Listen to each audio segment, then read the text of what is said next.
Last year, I set out to build the ultimate productivity system. I integrated just about every productivity tool you could think of into my workflow. Everything was working, but my productivity plummeted. All I had really done is make my own Rube Goldberg machine. I added so many different steps and made things way more complex than they needed to be.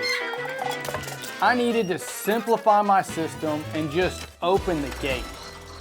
So I took 3 principles I learned in the SEAL teams and used them to build much simpler systems to direct my focus and skyrocket my productivity. So in this video, I will show you what those 3 principles are so you can build your own systems and 10x your productivity. And the best part is you can use all of them from the comfort of your own home without getting up at 4 a.m., taking ice baths, or downloading yet another productivity app. But before I can show you what those principles are, you first need to understand one massive mistake that you may be making that will prevent all 3 principles from working for you. Let me tell you about how I became crystal clear on what that mistake was. My buddy convinced me I needed to record my own audiobook. The problem was I knew nothing about recording. So I started going down the rabbit hole of researching microphones and recording software. And after 100 hours of research and practice, I had it figured out. I recorded my audiobook and it was approved on Audible on my first try. I started getting invitations for podcasts, but there always seemed to be some issue with the sound quality. I couldn't understand why these people couldn't get their stuff together. I had figured out this sound thing, why couldn't they? And it happened again. Another podcast with another sound issue. Have you ever been completely sure of something and it turned out you were wrong? Well, the producer on this podcast asked me to point my camera at my microphone. He told me he thought my microphone might be backwards. I assured him it wasn't. I was so confident. But he had planted this seed of doubt and I began to wonder. The whole podcast, that's all I could think about. As soon as the podcast was over, I Googled it and my stomach dropped. I had the microphone backwards this whole time. You talking to the gold dot. This whole time, I had been the problem. And because I was overconfident, I didn't even consider the possibility that I was the problem. This is why it's so important to keep an open mind and reserve the right to change your mind when presented with new information.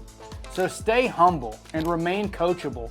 Your microphone might be backwards. In fact, anytime you learn something new, it's inevitable that your microphone will be backwards, which is why it's crucial to learn Navy SEAL risk management.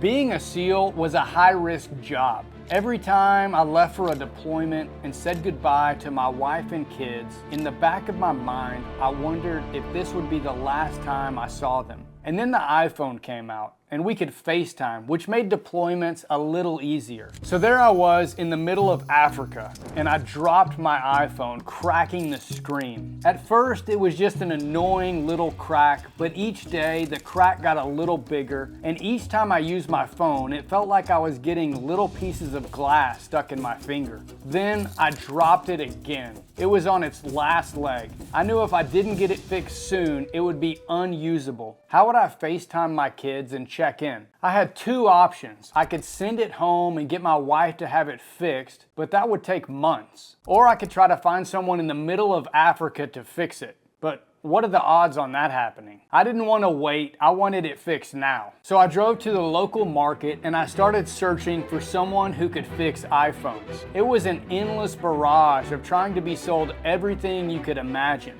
from wood carvings to mangoes. After a few hours of searching and eating about a year's supply of mangoes, I was ready to give up. I got in the truck and started to head back to our house, and that's when I saw him.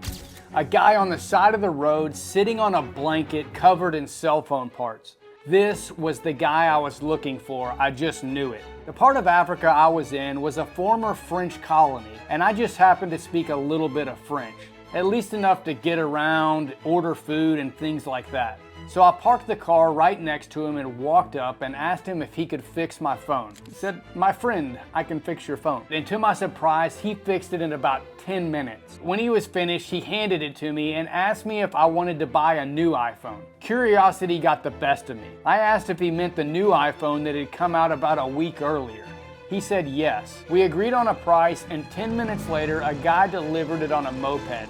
I couldn't believe it. Not only had I gotten my phone fixed, but I'd managed to get the brand new iPhone. My buddies were never going to believe me. Now that I think about it, maybe I should have just bought a new phone to start with. Anyway, as I was getting ready to leave, he asked me if he could get me anything else. I thought for a minute and remembered the previous team had a pet goat at the team house. I'm not really sure what happened to this goat. There were plenty of rumors going around, and by this time it had probably been eaten.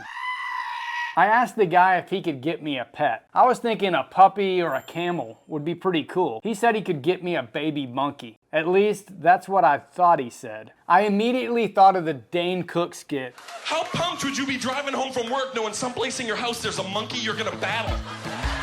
I mean, who doesn't want a monkey? I asked him how much and he said something like $200, and I was thinking this is too good to be true.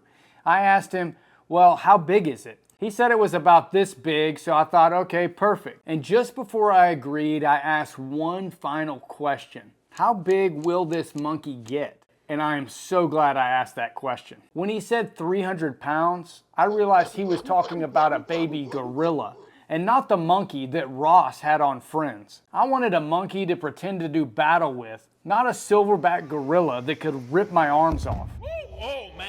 I asked myself, what's the worst thing that could happen? Realized I didn't like the answer, and I did not buy the monkey. Risk management is something we use continually in the SEAL teams. I think most people probably ask themselves the question, what's the worst thing that could happen? Realize something bad could happen, and then stop there. And sometimes you should stop there, and sometimes you should just get a pet that can't rip your arms off and beat you with them. In the SEAL teams, if the worst case scenario was death, then we mitigated the risk by wearing body armor, training, mission planning, and not buying baby gorillas. Asking the question, what's the worst thing that could happen, is the first part of managing risk. So ask the question, but don't use it as an excuse to be frozen by fear.